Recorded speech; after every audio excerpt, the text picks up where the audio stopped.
In 1501, a 14-year-old boy made a decision that would divide the Muslim world forever. He declared that his newly conquered empire would follow Shia Islam, not Sunni Islam. This single religious declaration created a fault line that still runs through every Middle Eastern conflict today: the wars between Iran and Saudi Arabia, the tensions between Iran and Iraq, the proxy conflicts across Syria, Lebanon, and Yemen all trace their roots back to this one teenage king and the empire he built. This is the story of the Safavid Empire, the dynasty that created modern Iranian identity, and a king who changed everything at the age of 14. To understand what the Safavids achieved, we must understand what Iran looked like before them. In the late 15th century, Iran was not a unified country. It was a collection of competing kingdoms, tribal territories, and city-states, each fighting for dominance. The Timurid successors controlled the east. The Turkmen confederacies controlled the west. Mongol legacy still shaped political structures. There was no single Iranian identity, no unified Iranian state. The population was predominantly Sunni Muslim, following the majority branch of Islam. Iran was, by all appearances, just another fragmented post-Mongol territory. Then a 14-year-old boy with a sword and a religious mission changed absolutely everything forever. Ismail was born in 1487 into the Safavid family, a religious order that had been building followers for over a century. When he was just a young child, his father and brothers were killed by political enemies. Ismail fled into hiding, surviving on the run for years. But he was gathering followers, the Qizilbash, fierce Turkic warriors who believed Ismail was a divine figure, almost a living god. They wore distinctive red hats with 12 folds representing the 12 Shia Imams. They were fanatically devoted. They would die for Ismail without hesitation. At 14, Ismail emerged from hiding with his loyal warriors. He was ready to conquer. In 1501, Ismail led his Qizilbash warriors into battle against the Akko-Yunlu Confederation, one of the most powerful forces in the region. Despite being outnumbered significantly, the Qizilbash fought with terrifying religious conviction. They believed Ismail was divine and that dying for him guaranteed paradise. This religious fanaticism made them nearly unstoppable in battle. Ismail's forces defeated the Akko-Yunlu decisively. He captured Tabriz, one of the greatest cities in the region, and declared it his capital. At 14 years old, Ismail was now a king. But being king wasn't enough. He immediately made a declaration that would reshape the world forever. Standing in the great mosque of Tabriz, Ismail made his historic declaration. He announced that the official religion of his new empire would be Twelver Shia Islam. This wasn't just a religious statement, it was a political revolution. The vast majority of his new subjects were Sunni Muslims. Many religious scholars refused to make the Shia call to prayer. Ismail reportedly executed those who refused. Conversion was not optional, it was mandatory. Sunni religious leaders were expelled or killed. Shia scholars were brought from Lebanon, Iraq, and Bahrain to teach the population. Within a generation, Iran transformed from a predominantly Sunni land to the world's most powerful Shia nation. Ismail's Shia Declaration wasn't purely religious, it was strategic genius. The Safavids were surrounded by powerful Sunni empires, the Ottoman Empire to the west and the Uzbek Shaybanid dynasty to the east. By making Iran distinctly Shia, Ismail created a unique Persian-Shia identity that separated his empire from its rivals. Shia Islam gave Iran its own religious leadership, independent from Sunni caliphs. It created deep loyalty among Persian subjects who now had a distinct religious identity. It made religious minorities within rival empires potential allies. And it gave the Safavid dynasty a powerful religious legitimacy. The sword that conquered Iran was Qizilbash steel. But the glue that held it together was Shia Islam. The Shia Declaration immediately brought Ismail into direct conflict with the Ottoman Empire, the most powerful Sunni state in the world. The Ottoman Sultan viewed Ismail's Shia Empire as both a religious heresy and a political threat. The Ottomans feared Shia influence spreading to their own Shia minority populations. They began persecuting Shia Muslims within their borders. Ismail responded by supporting Shia rebellions inside Ottoman territory.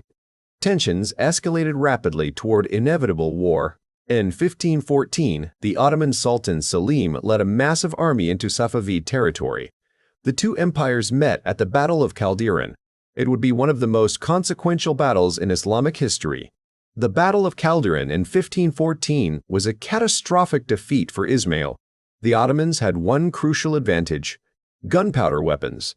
They had cannons and firearms. The Qizilbash warriors, fighting with swords and bows, charged bravely but were cut down by Ottoman firepower. The carnage was devastating. Ismail's beloved Qizilbash were slaughtered in enormous numbers. The Ottomans captured Tabriz, Ismail's capital. Ismail himself barely escaped with his life. For a man who had never been defeated before, who believed himself divinely protected, Chaldiran was psychologically shattering. He never personally led his armies into major battle again. He reportedly spent his remaining years in depression, drinking heavily, the spark of divine invincibility forever extinguished. Despite Chaldiran's defeat, the Safavid Empire survived and eventually thrived. Ismail's successors learned from the defeat. They built their own artillery and firearms. They professionalized the military beyond the Qizilbash tribal system. They developed sophisticated diplomatic relations with European powers who were also enemies of the Ottomans. The empire stabilized and began to grow culturally and economically. Persian became the absolute language of art, literature, and administration. Persian carpet weaving, miniature painting, and architectural achievement reached extraordinary heights. The Safavids were building not just an empire but a civilization, a distinctly Persian-Shia civilization that had never existed before in exactly this form. The Safavid Empire reached its absolute peak under Shah Abbas I, who ruled from 1588 to 1629.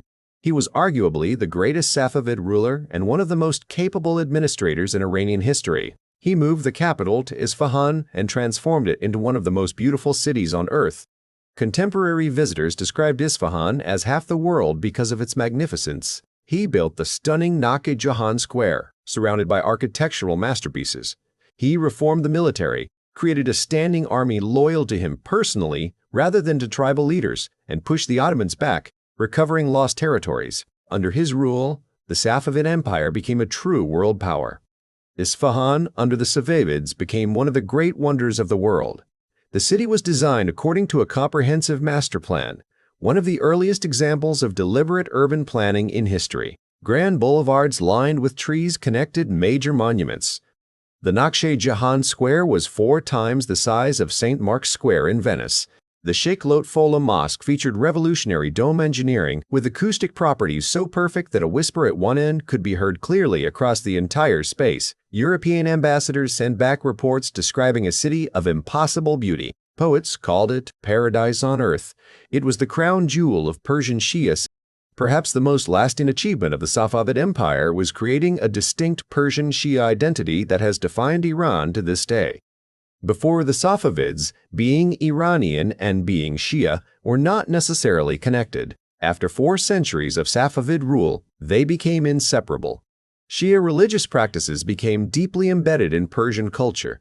The mourning ceremonies of Ashura, commemorating the death of Imam Hussein, became central to Iranian cultural life. Persian language and Shia Islam became 2 pillars of a single identity that survived the Safavid dynasty's collapse, survived foreign occupation, survived the Qajar dynasty, and survived the Pahlavi modernization.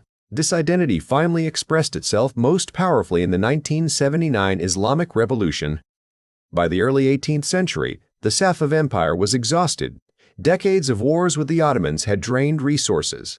Later Safavid rulers were weak and ineffective, more interested in palace life than governance.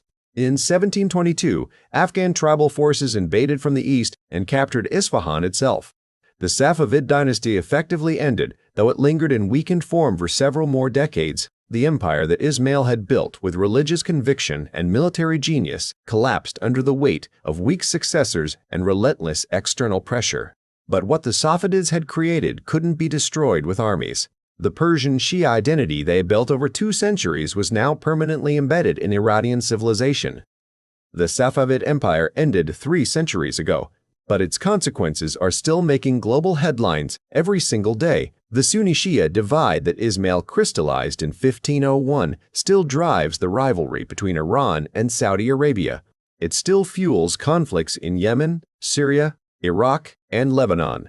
The Islamic Republic of Iran, established in 1979, built directly on the Persian-Shia identity the Safavids created. Iran's insistence on its unique religious and cultural identity in the face of Western pressure is a continuation of the same spirit that Ismail demonstrated when he stood against the Ottoman Empire 5 centuries ago. Understanding the Safavids is essential for understanding every Middle Eastern conflict today.